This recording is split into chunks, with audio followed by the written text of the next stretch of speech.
Fires that have not been brought under control in Australia have continued since last September. Millions of lives lost their lives, with 23 people in the fire that took over the continent. In southeast Australia, 1,500 houses and 2,500 buildings were destroyed and 6.3 million hectares of land were destroyed. Air pollution caused by fire affected big cities such as Sydney. Uncontrollable fires in Australia are estimated to have destroyed the koala habitat and 350 iconic marsupial animals since October. Fires also began to destroy the breeding ground of koalas in the region. According to the statements made by the relevant units in Australia, fires have been expressed as the biggest and serious fires in Australia since 1994. Why is Australia burning? In Australia, forest fires frequently occur each year as a result of continental ecology. However, recent fires that are not under control are not normal. In January and August, the total precipitation rate in the region where fires occurred was below 50%, and drought in some regions in January and August was recorded as the driest period ever.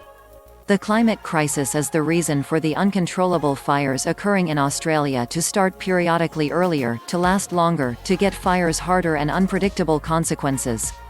The climate crisis triggers unusual drought in Australia, which affects the fire season, revealing unusual consequences. The link between climate change and widespread coal-based energy production policies in Australia makes fires more dangerous.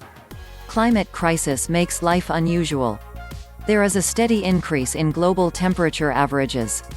Every 10 years is hotter than the previous one, and 15 of the hottest 16 years ever lived in the 21st century.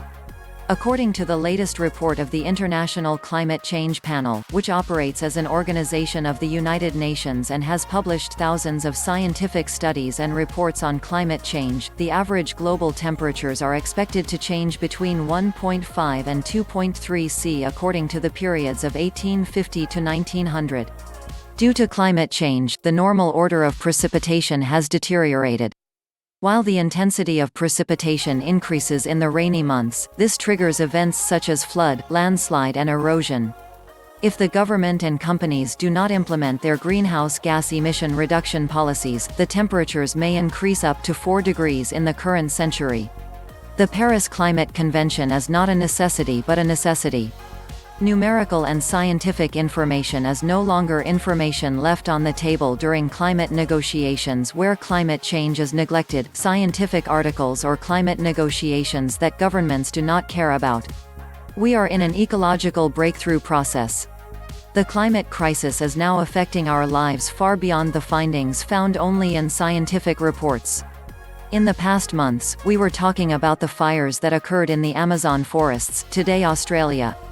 For years, the Philippines and the island nation are watching the flood disaster occurred. On the other hand, Turkey does not come in the winter, summer day storms off, the food we consume years ago has now become our restricted access. The climate crisis is no longer something we can postpone or ignore. There are discussions about the rejection of climate change, and not taking action today should be counted among crimes against humanity. Greenpeace once again calls on Prime Minister Scott Morrison to take climate change seriously and take urgent action to reduce greenhouse gas emissions, which has been rising for the past 4 years, due to uncontrollable fires in Australia causing massive destruction. This is a call to the world, states, before Australia. The climate crisis has no borders, no country. This crisis affects us all.